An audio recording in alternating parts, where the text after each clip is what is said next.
बंधुओं, जय श्री कृष्णा। बंधुओं, इस ब्रह्मांड में कहाँ है स्वर्गलोक या वैकुंठ? आज की टेक्नोलॉजी से वहाँ तक पहुँचने में लगेंगे कितने साल? आइए हम जानते हैं। प्रकृति के रहस्यों को समझना आसान नहीं। कई बार हमारे मन में कई ऐसे सवाल आते हैं जिनका जवाब लगभग किसी के पास नहीं होता, लेकिन फिर भी हम उनके जवाब ढूंढने में लगे रहते हैं। मेरे मन में भी आया कि इस अंतरिक्ष में स्वर्ग किस स्थान पर है।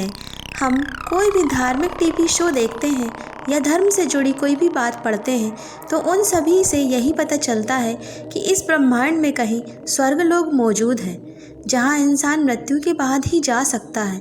मन में सवाल आता है कि क्या सच में अंतरिक्ष में स्वर्गलोक मौजूद है? क्या उसे देखा भी जा सकता है? क्या मृत्यु के बिना भी वहां तक पहुंचा जा सकता है? आज तो विज्ञान ने इतनी उन्नति कर ली है, तो क्या कोई ऐसी टेक्नोलॉजी जिससे उस लोक तक हम पहुंच सकते हैं? मुझे अपने इन सवालों के कुछ जवाब भी मिले अलग अलग स्रोतों से। हालांकि ये नहीं पता कि जो ज्ञान मुझे मिला वह कहाँ तक सही है, लेकिन जो भी जानने को मिला वो लगा बड़ा रोचक, और इसलिए आज मैं उन बातों को यहाँ ही शेयर कर रही हूँ। आज की टेक्नोलॉजी से वैकुंठ तक पहुँचने में लगेगा कितना समय? कहते हैं कि ब्रह्मांड की उत्पत्ति ब्रह्मा जी के जन्म के साथ शुरू होती है, और जब उनकी आयु समाप्त होती है तब यह ब्रह्मांड भी समाप्त हो जाता है। जहाँ ब्रह्मा जी रहते हैं उसे सत्यलोक कहा जाता है। जहाँ विष्णु और लक्ष्मी जी का निवास है उसे वैकुंठ कहते हैं। जहाँ पहुँचना ही मोक्ष कहलाता है। जहाँ देवराज इंद्र के साथ सभी देवता निवास करते हैं उसे स्वर्गलोक कहा जाता है। जहाँ इंसान मृत्यु के बाद ही जा सकता है। सभी लोग इसी अंतरिक्ष में मौजूद हैं, लेकिन उन्हें देखा नहीं जा सकता है। या ये भी कहा जा सकता है कि सभी लोग पृथ्वी से इतनी ज़्यादा दूरी पर हैं कि वहाँ तक पहुँचना किसी इंसान के लिए संभव नहीं है।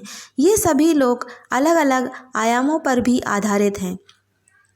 पृथ्वी से इन सभी लोगों की दूरी का जो अंदाज़ा लगाया गया उसके मुताबिक अगर आज की टेक्नोलॉजी से हम वैकुंठ तक पहुंचने की कोशिश करेंगे तो 14 लाख से भी अधिक सालों का समय लग जाएगा। यानी आज की टेक्नोलॉजी से हम इन लोगों तक पहुंच ही नहीं सकते। आइए अब इसे हम थोड़ा विस्तार से जानते हैं। विष्णु पुराण के अनुसार सप्त ऋषियों से 100,000 योजन ऊपर ध्रुव मंडल स्थित है। भगवान विष्णु ने ही अपने परम भक्त ध्रुव के नाम पर ध्रुवलोक को नामांकरण किया है। ध्रुव तारे को पोल स्टार भी कहा जाता है, क्योंकि पृथ्वी के हर स्थान पर यह तारा उत्तर दिशा में ही नजर आता है। पृथ्वी की ध्रुव तारे से दूरी लगभग 433 प्रकाश वर्ष बताई जाती है। यानी यदि हम प्रकाश की गति से भी ध्रुव तारे तक पहुंचने का प्रयास करेंगे तो भी 433 वर्ष लग जाएंगे। बंधुओं, ध्रुवलोक से 1 करोड़ योजन की दूरी पर महरलोक है, जो स्वर्गलोक का ही एक भाग है। कहा जाता है कि इस लोक का वातावरण बेहद खुशनुमा और खूबसूरत है। पुराणों के अनुसार जो लोग जीवन भर सामान्य इंसान की तरह रहते हैं और जानबूझकर किसी के साथ बुरा नहीं करते, वह मृत्यु के बाद इसी लोक में जाते हैं। यहाँ वे सभी आत्माएं बहुत सुख सुविधा से रहती हैं। महरलोक से जनलोक 2 करोड़ योजन की दूरी पर है, जहाँ ऐसे लोगों की आत्माएं होती हैं जो बिना किसी स्वार्थ के दूसरों की मदद करते हैं, और ये स्थान बहुत सुंदर, सुखमय और तेजस्वी होता है। यहाँ जाने वाली आत्माओं को देवताओं के दर्शन भी होते हैं। जनलोक से 8 करोड़ योजन की दूरी पर है तपोलोक, जिसे स्वर्गलोक का सबसे ऊंचा और श्रेष्ठ स्थान माना जाता है। यही वह स्थान है जहाँ सभी देवता निवास करते हैं। यहाँ जाने वाली आत्माएं देवताओं को केवल दर्शन ही नहीं बल्कि उनसे बात भी कर सकती हैं, लेकिन यहाँ जाने के लिए बेहद कठिन परीक्षा से गुजरना पड़ता है। जो लोग पूरे जीवन भर अपने स्वार्थ का पूरी तरह त्याग करके केवल दूसरों के बारे में ही सोचते हैं और दूसरों की ही मदद करते हैं, सदा साफ और पवित्र मन के होते हैं, साथ ही हमेशा भगवान की सच्ची भक्ति में लगे रहते हैं, उन्हीं लोगों की आत्माएं इस लोक में जा सकती हैं। इसके बाद तपोलोक से 12 करोड़ योजन दूर है सत्यलोक, जहाँ परमपिता ब्रह्मा जी और माता सरस्वती रहते हैं। कहते हैं कि यहाँ आत्माएं नहीं जाती हैं, अगर जाती भी हैं तो केवल उन्हीं लोगों की आत्माएं जा सकती हैं जो कोई जन्मों से पुण्य कर्म करते चले आ रहे हैं, जो स्वर्गलोक पहुंचकर भी अपने सत्कर्मों और भगवान की भक्ति और पवित्र मन को नहीं छोड़ते हैं। केवल उन्हें ही यहाँ जाने का सौभाग्य मिलता है। सत्यलोक तक के सभी लोग हमारे इसी ब्रह्मांड में मौजूद हैं। सत्यलोक से 2 करोड़ 62 लाख योजन की दूरी पर है बैकुंठ लोक, जहाँ निवास करते हैं भगवान विष्णु और माता लक्ष्मी। बैकुंठ तक जाने को ही मोक्ष कहा जाता है। यहाँ जैसी सुख सुविधा और कहीं नहीं है, इसलिए लगभग हर इंसान का अंतिम लक्ष्य मोक्ष को ही प्राप्त करना होता है, और यही अंतिम सत्य है, क्योंकि यहाँ जाने के बाद जन्म मरण या हर तरह के बंधन से मुक्ति मिल जाती है और रह जाता है केवल सुख ही दुख। हालांकि पुराणों के अनुसार बैकुंठ से भी ऊपर है गोलोक।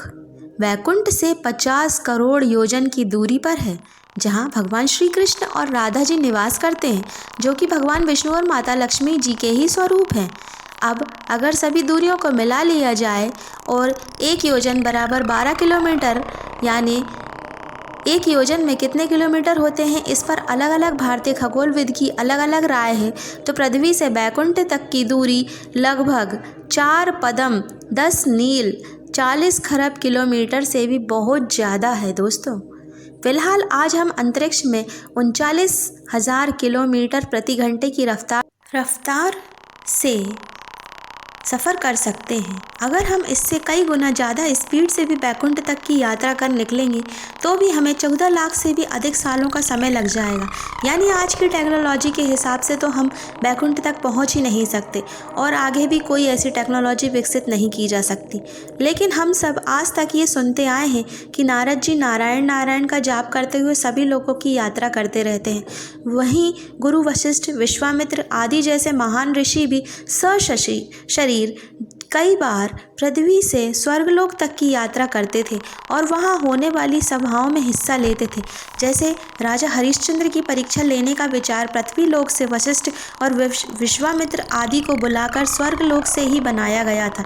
दरअसल ये सभी ऐसा इसलिए कर पाते थे क्योंकि उन्होंने अपने तपोबल से मन की गति से कहीं भी आने जाने की शक्ति प्राप्त कर ली थी।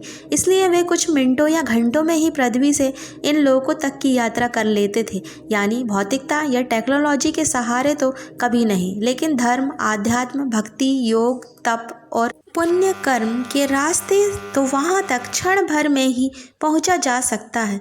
तुलसीदास जी ने रामचरितमानस में बताया है कि कलयुग में तो मोक्ष प्राप्ति बहुत आसान है। प्रेम से श्री हरि का लगातार नाम जपते रहने से ही मोक्ष प्राप्त किया जा सकता है।